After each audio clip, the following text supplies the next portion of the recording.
Okay.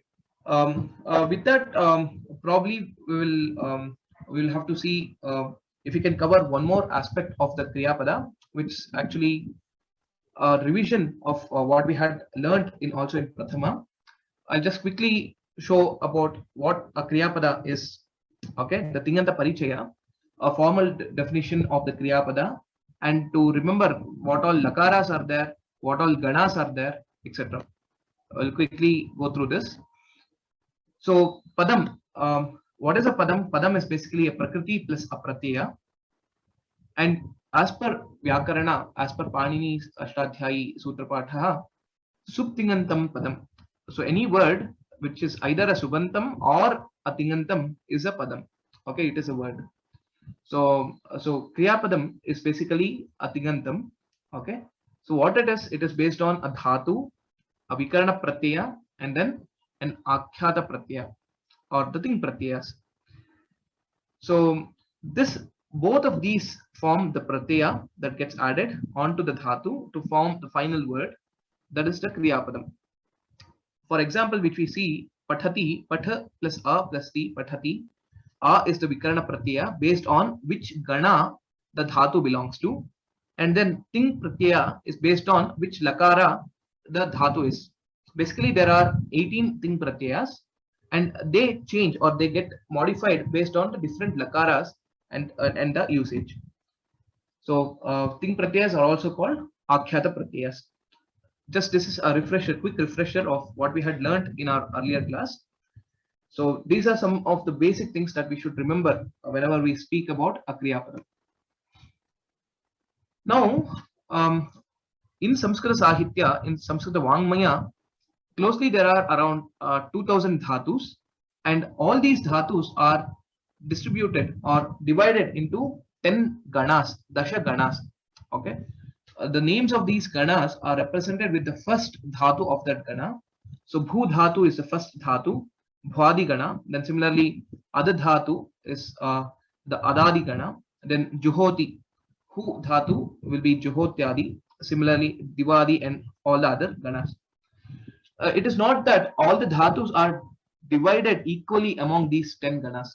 If you see, more than 50% of the dhatus belong to Bhwadi gana, and then the remaining will slowly go down in the same order. So there's no equal distribution among all these ganas. And this Vikarana Pratyaya is a characteristic of a particular gana.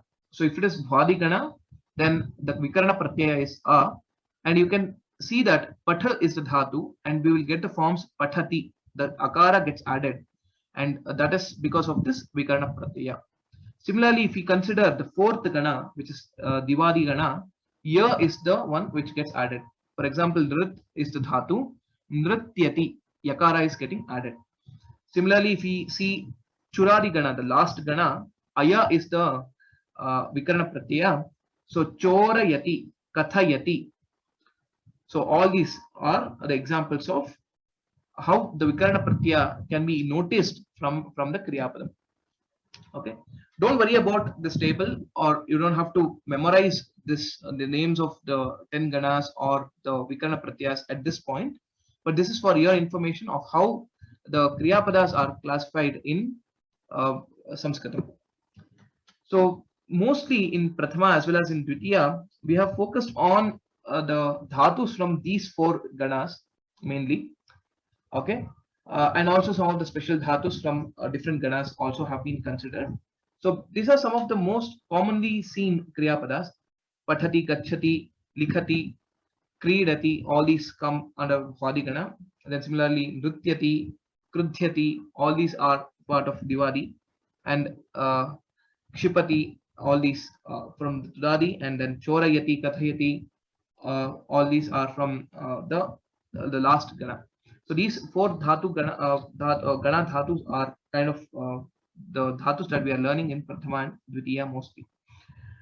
Okay, so after this, the recollection or to revise about the lakaras, the 10 lakaras that are there, in which each of the dhatu forms can exist. So we have close to 2000 dhatus, and each of the dhatus will have the forms in all these 10 lakaras. Which are the 10 lakaras? We have a simple karika for it to remember. Lat vartamane let vede bhute lung lung litastatha vidyashishostu ling lotau lung lutau lut bhavishyati. This is a karika that we can remember to know the names of these 10 lakaras. So some of them are with ending with till are called so tits basically, or basically don't worry about it. It is lut, lit, lut, lit, lot are the six ones which we get with respect to lut, with respect to ending with takara. Okay, so you can remember the varnamala a, e, u, etc. So l plus a plus t, lut. Then you have lit. Then you have lut ukara, and then you have rikara, and then you have ekara, and then okara. So these are the six which you get with t. Okay, and similarly with ng, that is this one we get for the first four: lung, ling, lung, and ring. Okay, these are this combination. Totally you get 10 lakaras which are there.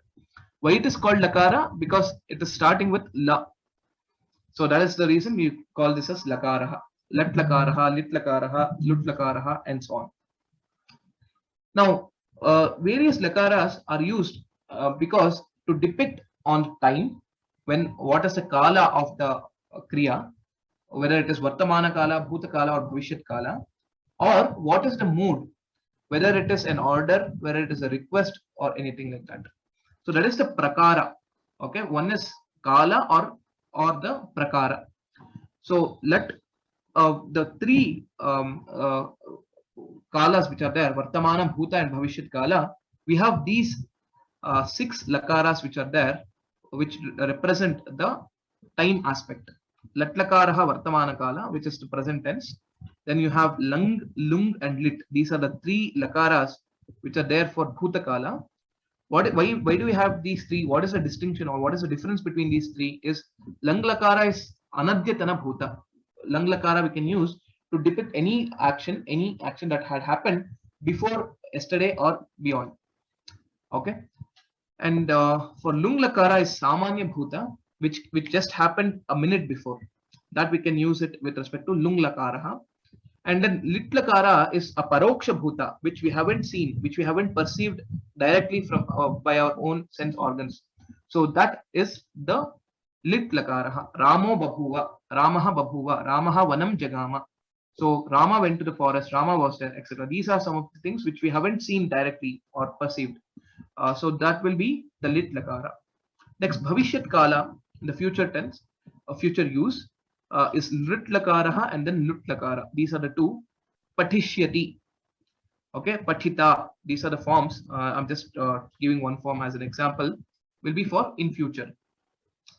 The remaining four lakaras which are there are used for a prakara or a prabodha. That is to say, a specific mood of that kriya. This has to be done. This must be done. It's an order. Please do it. It's a request. So all these things are used in the other four lakaras. And one lakara which is there, which is late lakara, it's only seen in the Vedas, and we don't have any examples in the literature to quote for late lakara. Okay, so the lot vidhiling are usually used in a similar way, which is to make order or to say this must be done, etc. Ashir ling is one. So if you see closely, ling lakara is again split into two, vidhi and ashir ling. Okay, so ashir ling is benedictive mode. Let good happen. Let this happen. So it's a kind of a prayer. Okay, and then ling lakara is basically a kriyatipattihi we say, which is basically a conditional one. That means to say that this action also did not happen, and because of that, even the result did not occur. So, yadi balakaha samyak apathishyat, if at all the boy had, the student had read well, studied well, parikshayam uttirnaha abhavishyat, he would have passed in the exam. So that means to say both these actions did not happen. So in such cases, we use ling lakara. Okay, it is called kriyatipattihi or sanketaha or just conditional. This is something which you can remember and know. So remember this karika. This will help to understand which lakaras go in which kala and what are the other lakaras that are available. Okay, so this is something which I wanted to cover as part of the revision from whatever we had learned with respect to the kriyapadas. So in Dvitiya, we have the lat lakara, lot lakara, lang lakara, these three lakaras for both Parasmaipadi and Atmanepadi. Okay, that we have been learning through all these classes so far. There are a few special dhatus that are mentioned in the textbook, which we shall look into it and we shall learn those forms in the upcoming classes. And also there is one lakara which is the Vidhiling lakara for the Parasmaipadi dhatu, which has been given in the textbook as a sample. So we shall also learn that in our upcoming class.